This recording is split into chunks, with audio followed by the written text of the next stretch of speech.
Welcome student, स्वागत है आपका नीट पंचनामा पर। तो बच्चों, आज हम करेंगे लॉ ऑफ मोशन से आए हुए एम्स में प्रीवियस ईयर एमसीक्यूज। इस वीडियो के अंदर हम 10 क्वेश्चन करेंगे और 10 ही कॉन्सेप्ट को सीखेंगे। तो चलो स्टार्ट करते हैं हम आज की वीडियो। हमारा फर्स्ट क्वेश्चन है, if the normal force is double the coefficient of friction is. अगर आपने नॉर्मल फोर्स डबल कर दिया तो कोफिशिएंट ऑफ फ्रिक्शन पे क्या असर होगा। तो इस क्वेश्चन के अंदर जो आपको कॉन्सेप्ट सीखना है वो ये है कि कोफिशिएंट ऑफ फ्रिक्शन डिपेंड करता है स्मूथ और रफ सरफेस के ऊपर, वो डिपेंड नहीं करता नॉर्मल फोर्स के ऊपर। तो चाहे आप नॉर्मल फोर्स कितना ही कर दीजिए, 2 गुना, 3 गुना, 4 गुना, 5 गुना, आपका कोफिशिएंट ऑफ फ्रिक्शन सेम रहेगा, क्योंकि वो डिपेंड करता है रफ और स्मूथ सरफेस के ऊपर। तो हमारा इसका आंसर आएगा नोट चेंज का। नेक्स्ट क्वेश्चन है हमारा second, the motion of rocket is based on the principle of conservation of. जो रॉकेट का मोशन है कौन से प्रिंसिपल पे बेस्ड है? क्या वो लीनियर मोमेंटम है, क्या वो मास है, क्या वो एंगुलर मोमेंटम है, क्या वो काइनेटिक एनर्जी है? तो जब भी हम किसी रॉकेट को लॉन्च करते हैं तो वो आता है वो बेस होता है हमारे लीनियर मोमेंटम के ऊपर। उसका जो लीनियर मोमेंटम है वो कंजर्व रहता है। हमारा थर्ड क्वेश्चन है, if the radii of circular path of 2 particle of same mass are in a ratio of 1:2, then to have a constant centripetal force their velocity should be in a ratio of.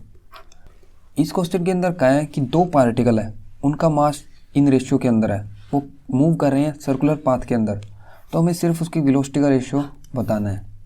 तो देखो बच्चों, इस question के अंदर हमें relation ढूंढना है are और वी के बीच में। तो कोई भी पार्टिकल जब सर्कुलर पाथ में मूव करेगा तो उस पर फोर्स एक्ट करेगा, उसका नाम है सेंट्रिपेटल फोर्स। उसकी वैल्यू होगी हमारी एफ mv²/r। अब हमें रिलेशन ढूंढना है आर रेडियस और वेलोसिटी के बीच में, तो इनका रिलेशन हो जाएगा आर डायरेक्टली प्रोपोर्शनल v²। तो जब हम इसे सॉल्व करेंगे तो आएगा हमारा आर,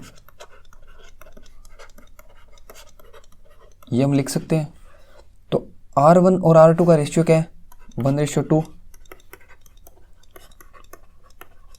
तो V1 और V2 की वैल्यू आ जाएगी, इनका रेशियो आ जाएगा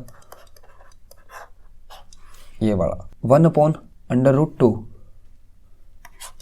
B वाला।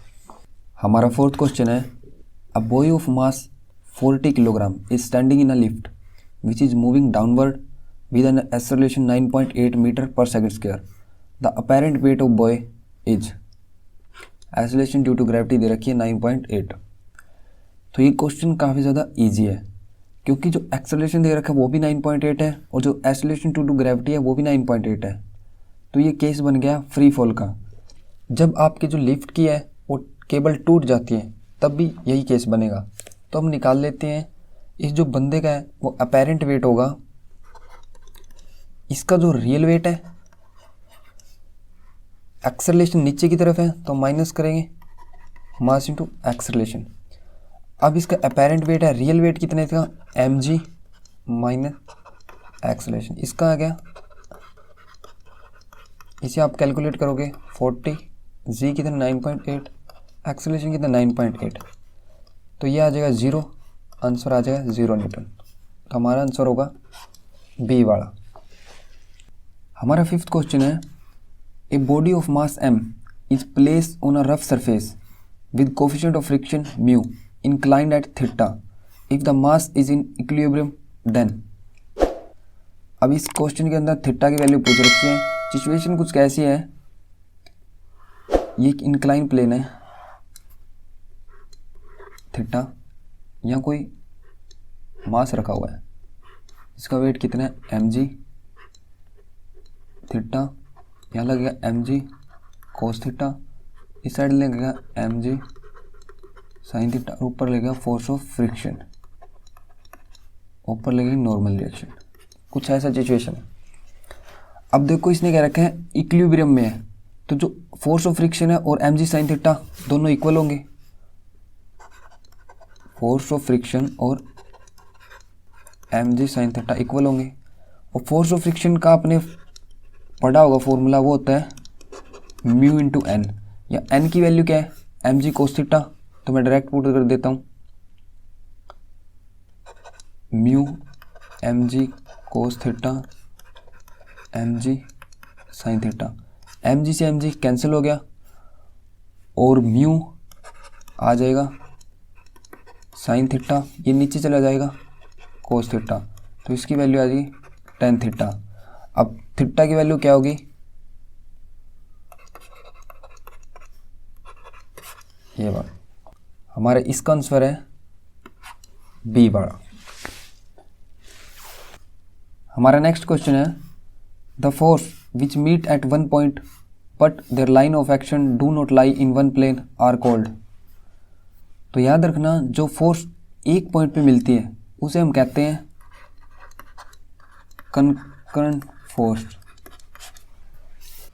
अब इसने नेक्स्ट क्या कहा है, but their line of action do not lie in one plane, लेकिन वो फोर्स एक प्लेन में लाई नहीं करती, तो इसलिए उसे कहेंगे हम नॉन कोप्लेनर, नॉन कोप्लेनर। तो इसका आंसर हमारा काफ़ी इजी सा है, फर्स्ट आंसर आ जाएगा नॉन कोप्लेनर कंकरेंट फोर्स। हमारा नेक्स्ट क्वेश्चन है conservation of linear momentum is equivalent to. अब इसने कह रखा है कि कंजर्वेशन ऑफ लीनियर मोमेंटम किसके इक्वल हम कह सकते हैं। तो आपने बच्चों न्यूटन फर्स्ट लॉ पढ़ा होगा, उसके अंदर क्या कहा है कि कोई भी बॉडी अगर रेस्ट के अंदर है तो रेस्ट के अंदर रहेगी, अगर वो मोशन के अंदर था तो मोशन के अंदर रहेगी, जब तक हम बाहर से कोई एक्सटर्नल फोर्स नहीं लगा देते।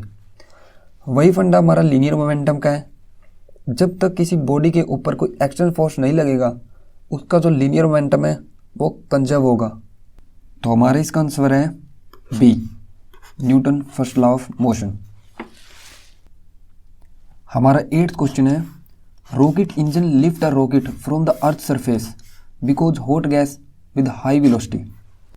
अब इसने कहा है जब रॉकेट के इंजन से जो हॉट गैस है हाई वेलोसिटी से बाहर निकलती है तो कैसे वो रॉकेट को अर्थ से ऊपर ले जाती है।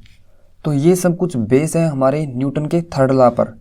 न्यूटन का थर्ड लॉ कहता है हमें कि every reaction has equal and opposite reaction, कि जब भी हम कोई एक्शन करेंगे तो उसकी इक्वल और अपोजिट में एक रिएक्शन होगी। तो इसलिए जो इसका आंसर बनता है वो हमारा फर्स्ट वाला, react against the rocket and push it up. तो हमारा नेक्स्ट क्वेश्चन है if a cyclist moving with speed 4.9 metre per second on a level road can take a sharp turn of a radius 4 metre, then coefficient of friction between cycle tyre and road.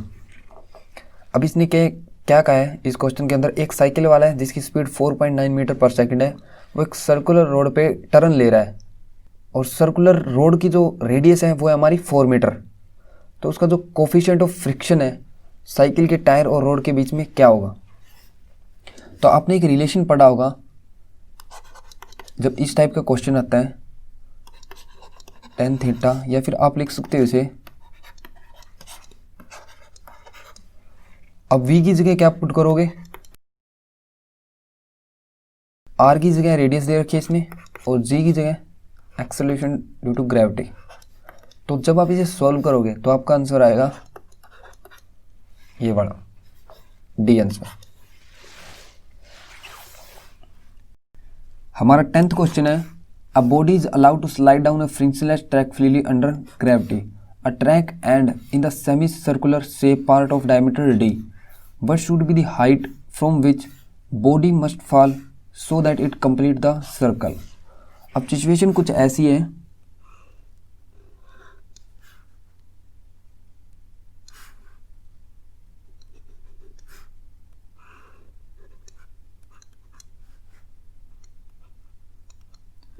यहाँ एक ball रखी हुई है, surface क्या है frictionless है।